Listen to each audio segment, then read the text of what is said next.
نحمده ونصلي على رسوله الكريم فأعوذ بالله من الشيطان الرجيم بسم اللہ الرحمن الرحیم۔ حاضرین محترم، آج میں آپ کو دور حاضر کے فتنے کے بارے میں بتاؤں گا۔ مال و دولت، جائیداد اور وسائل عیش و عشرت اللہ کی نعمتیں ہیں۔ اللہ نے ان نعمتوں کو خیر، فضل اور قیام زندگی گزارنے کی بنیاد جیسے معنی خیز ناموں سے یاد کیا ہے۔ انسانی تاریخ گواہ ہے کہ ہر دور میں انسان ان نعمتوں کو حاصل کرنے اور آسائش کی زندگی گزارنے کے لیے دوڑ دھوپ کرتا رہا ہے۔ تاریخ میں کسی ایسے دور کی نشاندہی نہیں کی جا سکتی جس میں انسانوں نے ان نعمتوں سے نفرت کی ہو یا ان کے حصول میں سرد مہری دکھائی ہو۔ قرآن و سنت کا منشا بھی یہ ہرگز نہیں معلوم ہوتا کہ آدمی ان نعمتوں سے بیداری کا اظہار کرے، انہیں پانے کے لیے کوئی دوڑ دھوپ نہ کرے اور ہاتھ پر ہاتھ دھرے بیٹھا رہے۔ اپنی روزی اپنے ہاتھ سے کمانا عبادت ہے، اپنے اہل و عیال کی ضرورتوں کے لیے دوڑ دھوپ کرنا نیکی ہے، دوسروں کے سامنے ہاتھ نہ پھیلانا اور آسائش و ضرورت کے لیے ہاتھ پیر مارنا مطلوب ہے۔ دنیا کی نعمتوں کو حقیر سمجھنا، ان سے بیزاری دکھانا اور ان سے فائدہ اٹھانے کو دینداری کے خلاف سمجھنا غلط طرز فکر ہے جس کی تائید قرآن و سنت سے نہیں ہوتی، بلکہ قرآن پاک تو تیکھے انداز میں اس نقطہ نظر کے لوگوں سے باز پرس کرتا ہے اور صاف صاف بتاتا ہے کہ ساری نعمتیں دنیا میں مومنوں کے لیے ہیں اور آخرت میں تو یہ صرف انہی کا حصہ ہیں۔ سورہ اعراف کی آیت نمبر 32 میں ارشاد ہے، قُلْ مَنْ حَرَّمَ زِینَةَ اللَّهِ الَّتِی أَخْرَجَ لِعِبَادِهِ وَالطَّیِّبَاتِ مِنَ الرِّزْقِ قُلْ هِیَ لِلَّذِینَ آمَنُوا فِی الْحَیَاةِ الدُّنْیَا خَالِصَةً یَوْمَ الْقِیَامَةِ۔ ان سے کہیے، کس نے اللہ کی زینت کو حرام کر دیا جسے اللہ نے اپنے بندوں کے لیے نکالا تھا، اور کس نے اللہ کی بخشی ہوئی پاک چیزیں ممنوع کر دیں؟ کہو یہ ساری چیزیں دنیا کی زندگی میں بھی ایمان لانے والوں کے لیے ہیں اور قیامت کے روز تو خالصتاً انہی کے لیے ہوں گی۔ قرآن پاک کی آیت کا صاف منشا ہے کہ مومن اللہ کے پیدا کردہ وسائل حیات اور آرائش زندگی کے ساز و سامان سے پورا فائدہ اٹھائے اور ان نعمتوں سے محروم رہنے کو دینداری نہ سمجھے۔ اس معاملے میں مومن کو بنیادی ہدایت دی گئی ہیں۔ ایک یہ کہ زندگی کے کسی مرحلے میں بھی اپنے اللہ کو نہ بھولے۔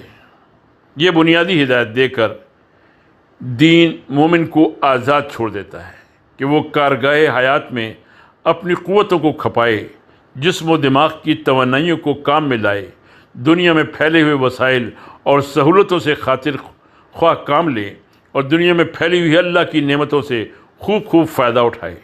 مگر بڑا فرق ہے فائدہ اٹھانے کے اس دینی نقطہ نظر میں اور اس مادی نقطہ نظر میں جو آج کے دور کا سب سے بڑا فتنہ ہے۔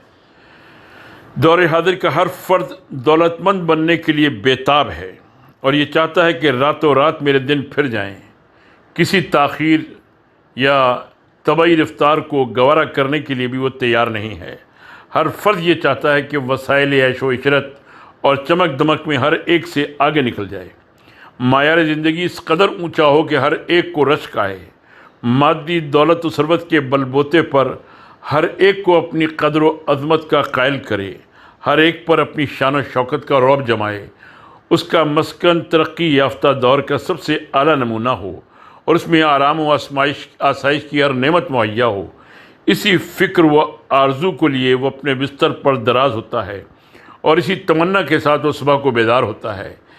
اس کی محفل شب و روز اسی کے چرچے ہیں اور ہر وقت کاروبار کی رونق بڑھانے اور زیادہ سے زیادہ دولت جمع کرنے کے منصوبے ہیں۔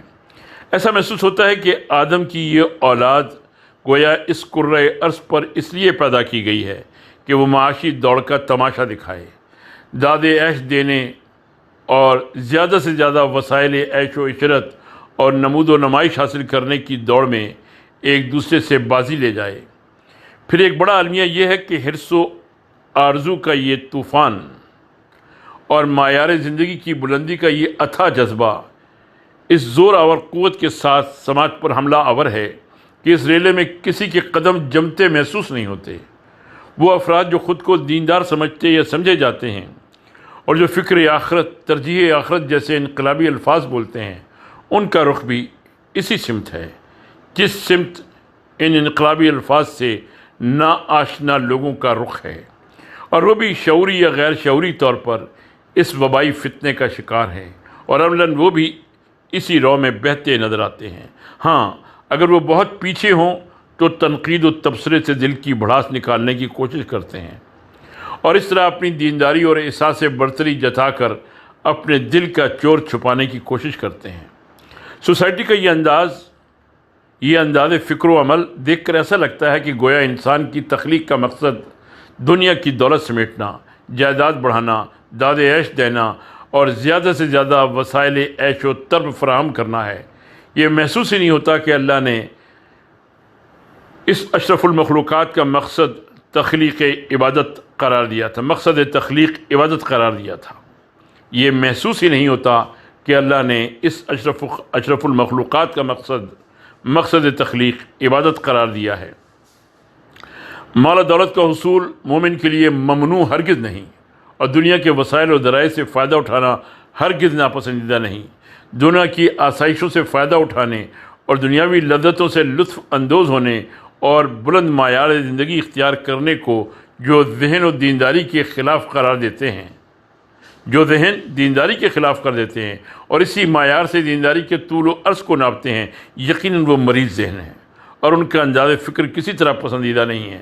مگر یہ بات کہ آدمی کا نصب العین ہی دولت کا اصول بن جائے اور مادی ترقی ہی کو وہ اپنا معراج سمجھنے لگے، یقیناً یہ بھی غلط ہے۔ جس مومن کو اللہ کا یہ فرمان یاد ہو، وَمَا خَلَقْتُ الْجِنَّ وَالْإِنسَ إِلَّا لِيَعْبُدُونَ، کہ میں نے جنوں اور انسانوں کو اپنی عبادت ہی کے لیے پیدا کیا ہے، وہ ہرگز اپنی زندگی سے یہ مظاہرہ نہیں کر سکتا کہ گویا وہ دولت سمیٹنے کے لیے پیدا کیا گیا ہے۔ غربت و افلاس کی زندگی سے اللہ کے رسول صلی اللہ علیہ وسلم نے پناہ مانگی ہے، اور واقعی یہ بڑی جان لیوا آزمائش ہے۔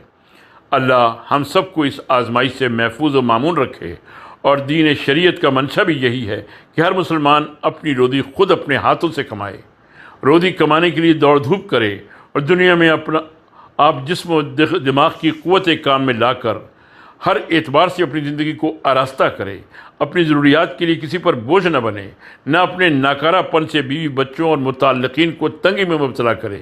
لیکن اس کا مطلب یہ ہرگز نہیں ہے کہ وہ ہر چیز سے آنکھیں بند کر کے محض اس ایک فکر کو اوڑھ لے کہ اپنے دور کا سب سے بڑا دولت مند بن جائے، اس تصور اور آرزو کو اپنا نصب العین بنا لے، اپنے جینے کا مقصد ہی عیش و عشرت کو قرار دے لے، اور دینداری، اخلاق و کردار اور شرافت ہر چیز کو اسی دولت و ثروت کے معیار پر جانچے۔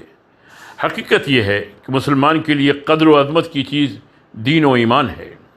اگر آپ کو یہ شعور حاصل ہے تو آپ خوشحال ہیں یا خستہ حال، آپ خوش نصیب ہیں، آپ کی زندگی قابل رشک ہے۔